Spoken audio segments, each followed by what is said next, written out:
Assalamualaikum. I believe all of you are doing fine. Today we will be discussing information warfare from the Certified Ethical Hacking course.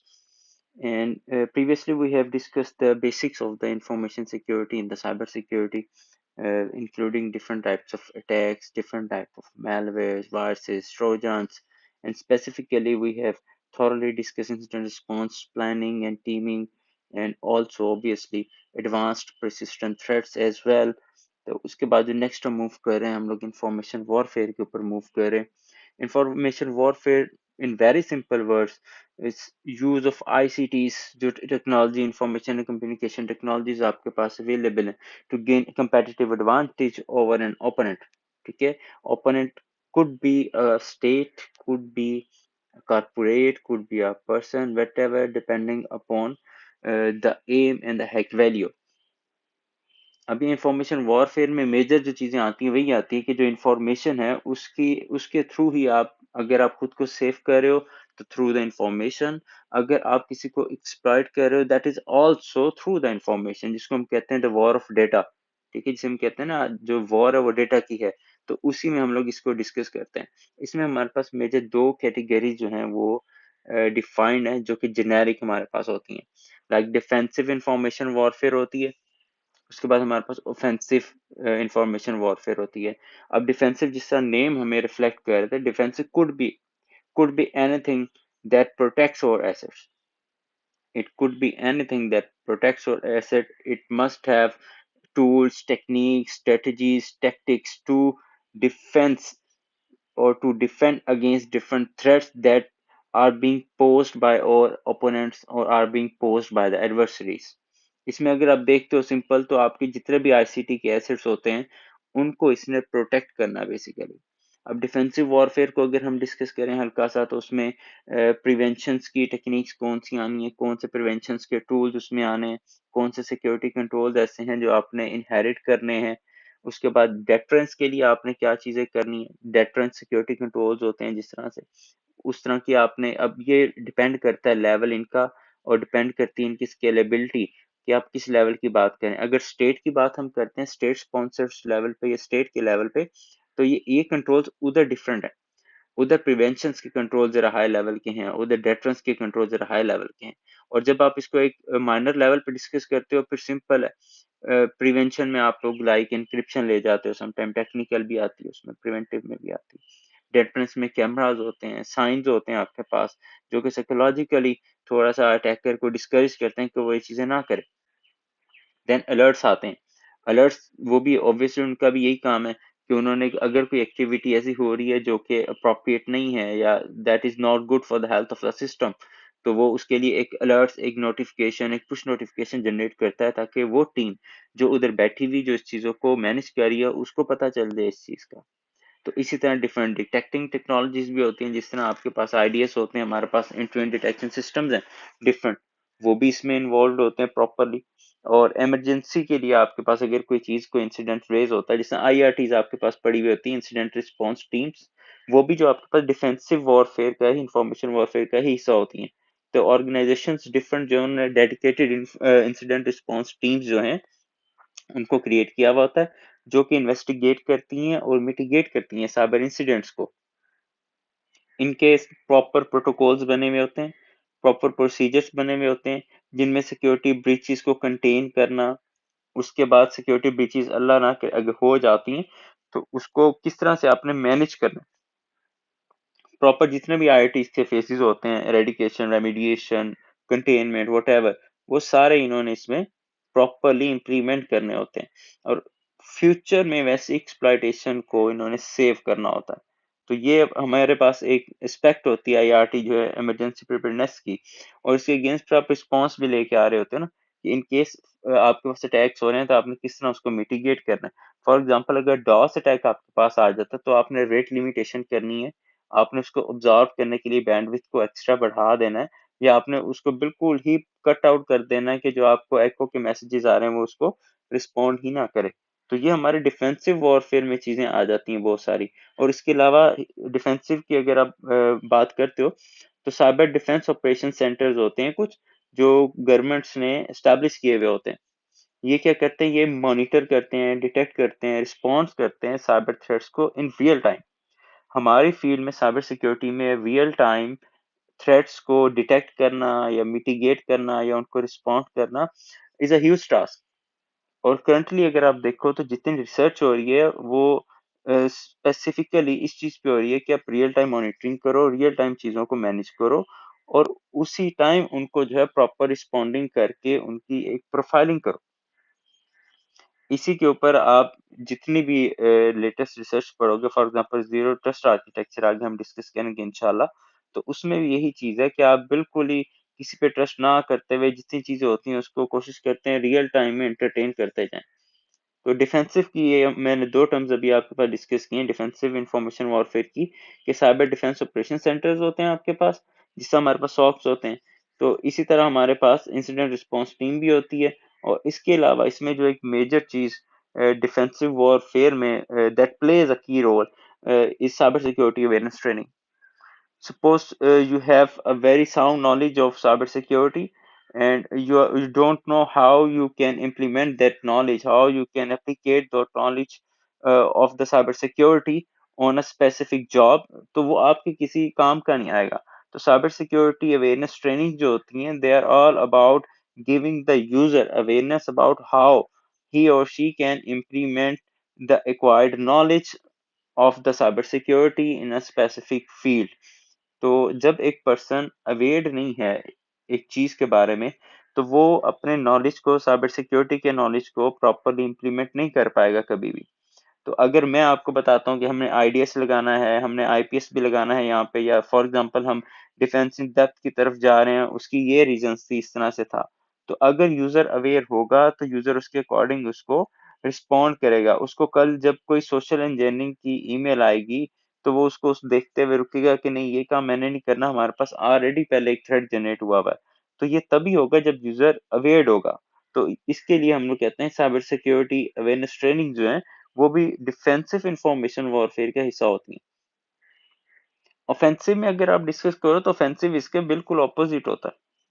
Offensive को अगर आप देखोगे तो offensive इसके बिल्कुल opposite होता है। ऑफेंसिव में आपके पास वेब एप्लीकेशन अटैक्स, आप देखें, हर कंट्री, हर स्टेट या हर organisation that possess anything about the ICTs, जिसके डिजिटल एसेट्स हैं इन साइबर स्पेस, वो इन दोनों चीजों को यूटिलाइज कर रही होती है। वो डिफेंसिव वॉरफेयर को भी रख रही होती है, वो ऑफेंसिव वॉरफेयर को भी रख रही होती है। अगर अपने एंड पे देखें हम लोग, तो डिफेंसिव वॉरफेयर हम यूज करते हैं अटैक से बचने के लिए। फॉर एग्जाम्पल, अगर हमारे नेबरिंग कोई कंट्री हमारे ऊपर अटैक करता है तो हम उससे सेफ होने के लिए अपने डिफेंसिव एसेट्स को इन प्ले लाते हैं। और अगर फॉर एग्जांपल हम किसी पे अटैक करना चाह रहे होते हैं तो हम अपनी ऑफेंसिव जो टूल्स होते हैं, जो हमारी ऑफेंसिव के एक आपके पास आर्टिलरी होती है, उसको इन प्ले लाते हुए करते हैं। उनमें क्या चीजें हो सकती हैं? Sometime we go for the web application attacks, web defacement attacks, servers की जो है अनअवेलेबिलिटी की तरफ चले जाते हैं, मेलवेयर्स को लॉन्च करते हैं हम लोग, man in the middle attack जो होते हैं उनको यूटिलाइज करते हैं। आपने देखा था एक, फॉर एग्जांपल, आई थिंक एक साल हो गया इस चीज को कि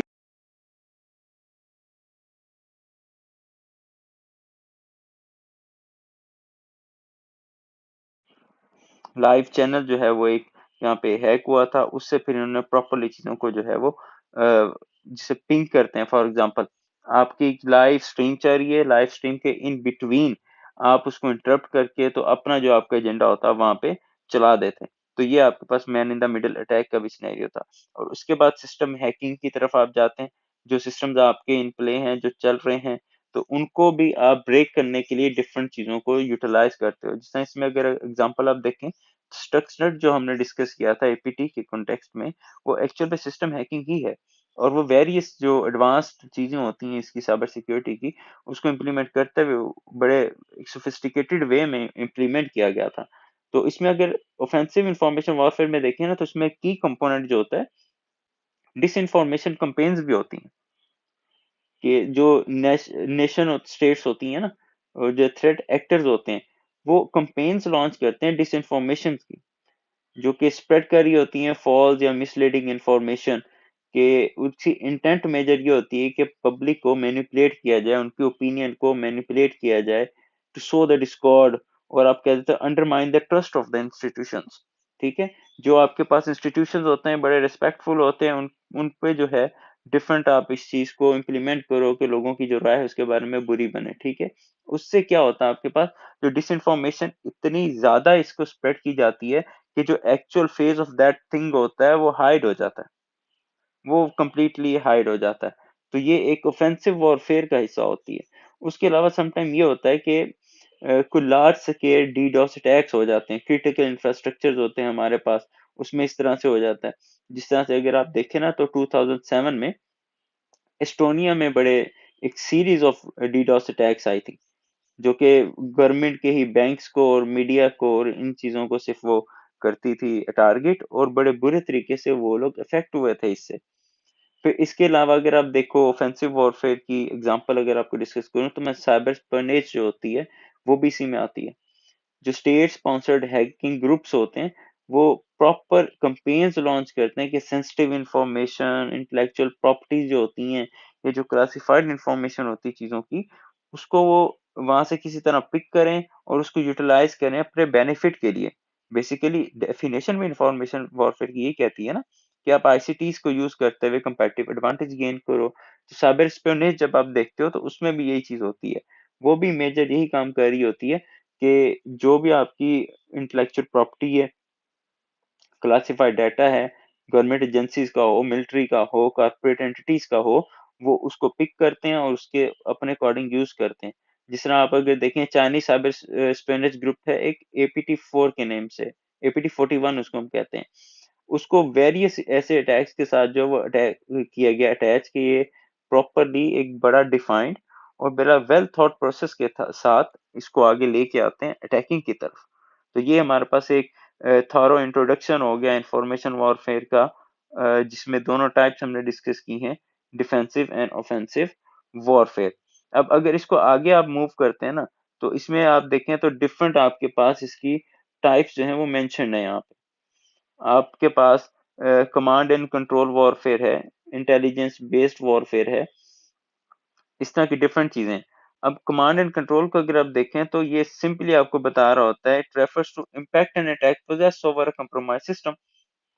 एक सिस्टम जब एक अटैकर, अब इसमें आप खुद देख सकते हैं कि आप कभी डिफेंसिव में होंगे कभी आप ऑफेंसिव में होंगे। तो आप क्या करते हैं इसमें, आप जब कोई एक सिस्टम को कंप्रोमाइज कर देते हैं तो आपके पास उस सिस्टम का कितना कंट्रोल है, दैट इज C2C वॉरफेयर। ठीक है, C2 वॉरफेयर भी इसको कहते हैं हम लोग। क्योंकि अगर आप इंफॉर्मेशन वॉरफेयर को देखेंगे तो इसमें टूल्स जो है ना आपके पास, या वेपन्स जिनको हम कहते हैं, वो वायरसीज हैं, वर्म्स हैं, ट्रोजन्स हैं, और इस तरह की चीजें आपके पास लिखी हुई हैं यहाँ पे। ठीक है, ये सारी चीजें जो है कलेक्टिवली मिलके आपको ये जो एम्स आगे टाइप्स आ रही हैं इनको पूरा करती हैं। अब जो कमांड एंड कंट्रोल वॉरफेयर है उसमें आप देखो तो आप मे बी आपको याद हो वाना क्राई, एक रैंसमवेयर आया था वाना क्राई। अब एक इतना ये सोफिस्टिकेटेड मेलवेयर था वाना क्राई, और C2C इंफ्रास्ट्रक्चर के ऊपर था कि जब ये आपके सिस्टम में आता है या आपकी फाइल्स को इनक्रिप्ट करता है, बट उसके साथ साथ it allows the attacker to remotely execute malicious activities on the compromised system. तो जब इस तरह का कोई वायरस आता है तो वो ज्यादा डेंजरस होता है। वो उसको कंप्लीट जो है कंट्रोल देता है अटैकर को, तो अटैकर के पास एक चीज आ जाती है कि वो आपको कंट्रोल करता है, वो कंप्रोमाइज सिस्टम में अपनी चीजें इंस्टॉल कर सकता है, वो आपके सिस्टम को फर्दर अटैक्स के लिए लॉन्च कर सकता है। तो ये एक टाइप इसकी हमारे पास जो है वो कमांड एंड कंट्रोल वॉरफेयर भी है। फिर नेक्स्ट अगर आप देखो तो इंटेलिजेंस बेस्ड जो है वो वॉरफेयर भी है। अब इसमें क्या होता है आपके, अगर आप इसको देखो तो सेंसर बेस्ड टेक्नोलॉजीज इधर लिखा हुआ है इन्होंने कि intelligence based warfare is warfare that consist of design, protection and denial of system that seek sufficient knowledge to dominate the battle space. आप इन चीजों को यूज करते हुए, आप सेंसर बेस्ड चीजों को यूज करते हुए, आप टेक्नोलॉजीज को यूज करते हुए आप फर्दर चीजें जो एक्टिव होती हैं उनको, उन सिस्टम्स को करप्ट करते हैं। आप उन सिस्टम्स को करप्ट करते हैं कि आप किस तरह से एक चीज को अफेक्ट कर रहे हैं प्रॉपरली। सिक्योरिटी एनालिस्ट जो है वो यूटिलाइज करते हैं थ्रेट इंटेलिजेंस फीड्स को जो कि रिप्यूटेबल सोर्सेज से आ रही होती है ना हमारे पास, उनको फिर उनको एनालिसिस करते हैं उनका। ठीक है, by analysing this intelligence data, organization can proactively strengthen their defenses. उन चीजों को देखते हुए उसके अकॉर्डिंग डिफेंसेस को भी हम लोग स्ट्रांग बनाते हैं। हाँ, अगर उस डाटा को आप प्रॉपरली मैनेज ना कर पाओ तो वो आपके अगेंस्ट भी चला जाएगा।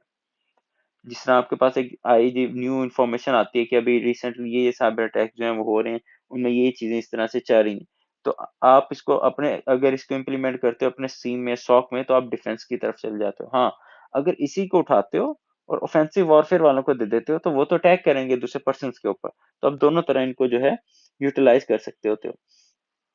अब नेक्स्ट पे अगर आप देखो तो इलेक्ट्रॉनिक वॉरफेयर होती है, यानी uses radio electronics and cryptographic techniques to degrade the communication। यानी आपके पास जो रेडियो इलेक्ट्रॉनिक्स हैं, जो कम्युनिकेशन के वेज हैं बेसिक, वो और जो क्रिप्टोग्राफिक वेज हैं, उनको आप लोग ये यूटिलाइज करते हैं ताकि डिस्ट्रप्शन ऑफ इंफॉर्मेशन आ सके। जिस तरह अगर आप देखते हो radio electronics techniques attacks the physical means of sending information, whereas cryptographic techniques use bits and bytes. हमने डिस्कस किया हुआ है कि आप किस तरह से इंफॉर्मेशन को इनक्रिप्ट करती है, सेव करती है, फिर ओवर द इंटरनेट या सिक्योर और insecure channel depending upon the availability, depending upon the choices, उसको वो सेंड कर रही होती है। जिस तरह की अगर आप देखें during a military conflict, adversaries जो हैं वो एंगेज हो जाते हैं in electronic warfare by disrupting और जैमिंग एनिमी कम्युनिकेशन सिस्टम्स। अगर आप कभी डॉग फाइट देखो, कोई ये जो प्लेन्स की फाइट होती है, एयरफोर्स की फाइट्स होती हैं, उनमें जो मेजर रोल होता है वो यही होता है ना, आपके पास जो रेडियो फ्रीक्वेंसीज होती हैं उनको यूटिलाइज करते हुए आप कम्युनिकेशन को जैम कर रहे होते हो, कम्युनिकेशन को रोक रहे होते हो। जो पाकिस्तान और इंडिया के 28 फैब का या 27 फैब का जो कन्फ्लिक्ट था, जिसमें पाकिस्तान ने किक किया Su-30 उनका और दूसरा MiG-21, तो उसमें भी मेजर जो उसका एनालिसिस रिपोर्ट्स पे आपको ऑनलाइन मिलेगा वो यही मिलेगा कि उनकी जो रेडियो कम्युनिकेशन थी उसको पाकिस्तानी एयरफोर्स ने पहले उसको जैम किया, देन उसको डिस्कनेक्ट किया, देन उनको इनवाइट किया, क्योंकि उनके पास प्रीवियस ऑर्डर्स होंगे to cross the battle space, to cross the air space of their country. As soon as they enter the Pakistani air space, तो बिकॉज उनको प्रीवियसली अपडेटेड ऑर्डर्स तो नहीं आ रहे थे, तो वो उन्होंने उसको बिल्कुल ही बंद करके, तो उसको आप क्या कहते हो, एक उसको डिस्ट्रॉय कर दिया उसको, और पाकिस्तान के लिए वो Su-30 या MiG-21 जो भी थे वो एक मेडल की तरह आपके पास सेव हो गए उसमें। तो ये आपके पास एक इलेक्ट्रॉनिक वॉरफेयर होती है जो कि यूज होती है इस तरह से। अब आगे अगर आप देखो तो साइकोलॉजिकल वॉरफेयर होती है। जिस तरह सोशल इंजीनियरिंग होती है ना, सोशल इंजीनियरिंग मेजर क्या है, वो मैनिपुलेट करती है ह्यूमन बिहेवियर को, तो उसको डिसीव करती है इंडिविजुअल को, और उसको ट्रिक करती है into the things that attacker wants. जो अटैकर चाहता है वो उसको उस डिसीजन की तरफ लेके जाती है। तो साइकोलॉजिकल वॉरफेयर भी यही चीज होती है कि आप यूज ऑफ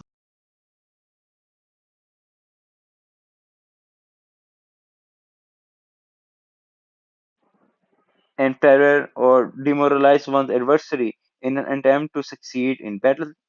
आप उसको डिफरेंट चीजें लेके जा, जिससे डेटरेंट सिक्योरिटी कंट्रोल्स होते हैं वो भी यही काम कर रहे होते हैं। वो बेसिकली क्या करते हैं, वो आपको प्रॉपर एक साइकोलॉजिकली डिस्करेज करते हैं कि आप ये काम नहीं करें। तो साइकोलॉजिकल वॉरफेयर में भी यही चीजें होती हैं, जैसे फिशिंग ईमेल आ जाती हैं, impersonating ट्रस्टेड एंटिटीज बैंक्स की तरफ से आ जाती हैं, गवर्नमेंट एजेंसीज की तरफ से आ जाती हैं, वो भी आपके पास है साइकोलॉजिकल वॉरफेयर टैक्टिक्स है, ताकि वो आपको ट्रिक करें into clicking on the that specific link जो कि उन्होंने टैग की है। और जैसे आप क्लिक करेंगे या अटैचमेंट ओपन करेंगे, वो आपके सिस्टम का कंट्रोल ले लेंगे। तो आपके सिस्टम का कंट्रोल लेने के बाद वो उसको फर्दर इसी पर्पस के लिए, साइकोलॉजिकल वॉरफेयर के लिए, किसी और के ऊपर अटैक लॉन्च करने के लिए यूटिलाइज करेंगे। आगे अगर हम देखें हैकर वॉरफेयर, तो ये आपके पास one of the most lethal type of war information warfare आप इसको कह सकते हैं कि it can vary from the shutting down of systems, data errors, theft of information, theft of services, system hacking, system hijacking, system manipulation, whatever you name it। आपके पास हर वो चीज जो अनऑथराइज वे में एक्सेस हो सकती है और अनऑथराइज वे में यूटिलाइज हो सकती है, वो हैकिंग वॉरफेयर या हैकर वॉरफेयर में आपके पास आ जाती है। इसमें आपके पास फर्दर इनको हैक करके, तो इनमें viruses, logic bomb, trojans, sniffer, ये टाइप की चीजें वहां पे इंस्टॉल करके उसको एक्सप्लॉइट करना, ये इसका एक पार्ट बन जाता होता है आपके पास। जितना हैकर ग्रुप है एक हमारे पास एनोनिमस, वो इसी वजह से मशहूर हुए हैं कि उन्होंने हैक्टिविज्म की कंपेन्स इतनी सारी की हैं, एक स्पेसिफिक एजेंडा लेके उसको उन्होंने मशहूर किया या स्पेसिफिक एजेंडा लेके साइबर स्पेस में मैनिपुलेट किया। ठीक है, कारपोरेशन और ऑर्गेनाइजेशंस को जो है उन्होंने अफेक्ट किया इस चीज में, उनकी सेंसरशिप, करप्शन और परसीव्ड इनजस्टिस जो भी था उसके थ्रू उन्होंने अपनी इस कहते हो कि जो रिप्यूट बनी हुई थी उन टूल्स के थ्रू उन्होंने ये सारी चीजों को अटेन किया। तो इकोनॉमिक वॉरफेयर नेक्स्ट अगर मूव करो तो सिंपल जैसा नेम बता रहा होता है कि साइबर अटैक्स को लॉन्च किया जाता है जो कि उनके फाइनेंशियल सिस्टम्स को अफेक्ट करती है। जिस तरह अगर पाकिस्तान की बात हम करें तो 2022 में आई थिंक पाकिस्तान के मेजर बैंक्स के ऊपर जो था वो अटैक हुआ था, जिसमें वेरियस हमारी मेजर जो सर्विसेज थी वो डिसरप्ट हुई थी, including the ATMs and transactions as well. तो इकोनॉमिक वॉरफेयर की एक कड़ी होती है इसमें, जब आप प्रॉपर चीज को मैनेज नहीं कर रहे होते या कोई मिसकॉन्फ़िगरेशन आ जाती है तो ये आपको बड़े बुरी तरह अफेक्ट कर रही होती है। तो इसके अलावा अगर आगे मूव करके आप देखें तो आपके पास साइबर वॉरफेयर आती है, जो मोस्ट एक अम्ब्रेला टर्म यूज होती है या बड़ी ही एक जिसे कहते हो कि sort of fatal cyber warfare type इसको कंसीडर किया जाता है। और इसको अगर प्रॉपर डिफाइन करें तो हम कहते हैं कि use of information system against the virtual personas of individuals. जो साइबर स्पेस में आपकी आइडेंटिटीज बनी हुई है, साइबर स्पेस में जो आपके डाटा बना हुआ है, उनको यूज करते हैं और उसी के थ्रू आपके पास अफेक्ट करते हैं चीजों को आगे फर्दर। ठीक है, अब ये जितनी भी टर्म्स आप यूज करते हो ये उन सब से जो है वेरी लीथल होती है। जैसे अगर एग्जांपल डिस्कस करो 2017 में नॉट पेटिया एक साइबर अटैक था। उसमें एट्रीब्यूट जो थे ना वो रशियन स्टेट स्पॉन्सर्ड हैकर्स थे वहां पे, जिन्होंने यूक्रेनियन इंफ्रास्ट्रक्चर को अफेक्ट किया वहां पे। उसको प्रॉपरली जिसे कहते हैं causing significant financial loss to the businesses worldwide जिधर जिधर वो थे। उसने डिस्टर्ब की ऑपरेशंस आईटी के भी, और वैसे जितने इसके साथ अटैच थी ना चीजें उनके साथ। अब इसीलिए हम इसे कहते हैं कि साइबर वॉरफेयर में जो है ना वो इंफॉर्मेशन टेररिज्म भी आता है। आप इंफॉर्मेशन के थ्रू ही उनको टेरर जनरेट करवाते हो, इंफॉर्मेशन को टेम्पर करते हो, या वो इंफॉर्मेशन जो क्लासिफाइड होती है उसको पब्लिक करते हो। ठीक है, तो ये भी इसी की एक टाइप बन जाती है।